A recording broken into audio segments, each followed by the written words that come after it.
দেখো বদমাস নিয়ম অনুযায়ী এই সরলটার ক্ষেত্রে কি করতে হতো, আগে আমাদেরকে ভাগের কাজ করতে হতো। এই যে বদমাস ডি এর কাজ আগে, ডি ফর ডিভিশন মানে ভাগের কাজ আগে করতে হয়, তারপরে গুণের কাজ করতে হয়।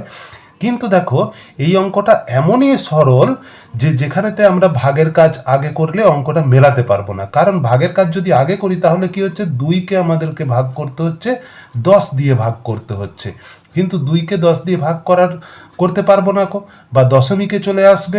কিন্তু বদমাস পদ্ধতির একটা নিয়ম আছে, মনে রাখবে যে যখন এরকম সংখ্যা আসবে, আগে ছোট সংখ্যা তারপরে বড় সংখ্যা আছে ভাগের দুদিকে, তাহলে আমরা গুণের কাজটাকে আগে করে নিতে পারি। এটাও কিন্তু বদমাস পদ্ধতির নিয়ম।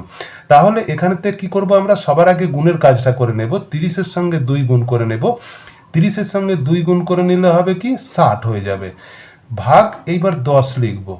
এইবার দেখো এই যে 60কে 10 দিয়ে ভাগ করলে কত হবে, 6×10 = 60, তাহলে উত্তর হবে কত, 6।